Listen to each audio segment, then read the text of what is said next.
I just saw him on a YouTube video, and I just saw this man. I couldn't believe how clear his voice was, and how still his presence was, and he was just basically asking this guy these questions, and it was like there was something that he wasn't willing to compromise on. He was so focused, and he wasn't just shooting the breeze. He wasn't having a casual conversation.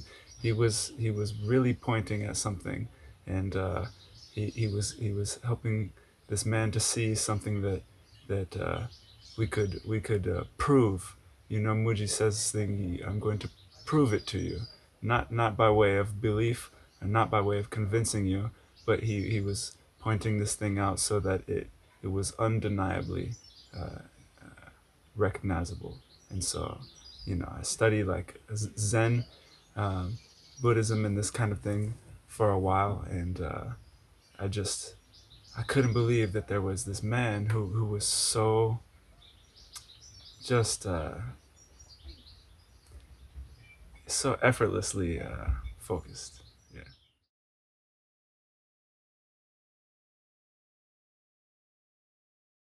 He asks and helps us to see something that, like I said, is something that's undeniably there. He asks not for a belief, not for something that is.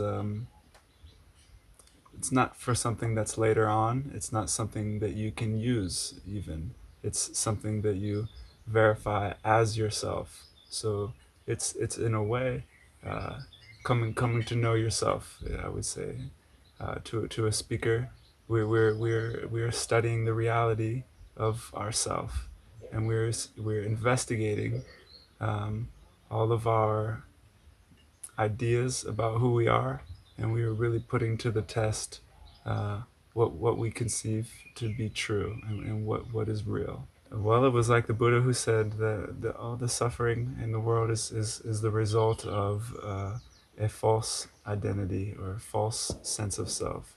So it's that we are suffering from something we take ourselves to be, which really we are not. So the spiritual process is to uncover and come into this place where you really are, which is very lovely, and not in any psychological uh, turmoil.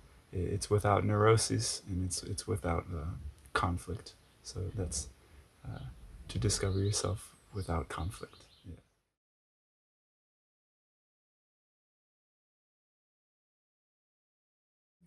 The first word and the number one thing that comes to my mind is trust. I have deep trust in life. Uh, and always I had a love for life because of my relationship with God. I see that He always take care of me, keep a roof over my head, and He keep food on my table, you know. But Mooji helped me to see how life is a movement of trust itself and of faith, and now I'm not concerned about what's gonna happen to me. I'm not worried about my future. I just leave everything to trust, and I find all around me the most beautiful flowers are blooming. Life is effortlessly natural. It is trustworthy.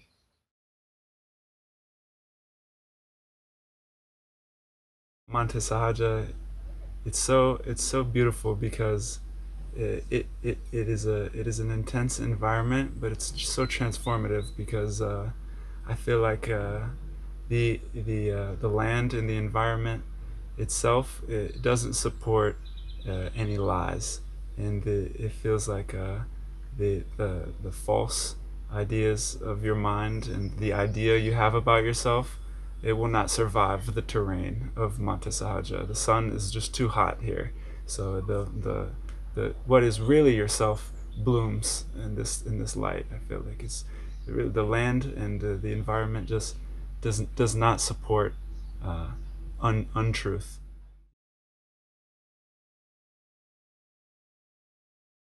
I could say a million things, but just the other day at Satsang, he said this thing that really I was glued into a silence for so long, and I didn't think that any emotion or anything like this would come. And he said this thing, just a simple prayer. He said, may the spirit of love and truth again become contagious among the human family. And this touched me so deeply, it just pulled the tears from my face.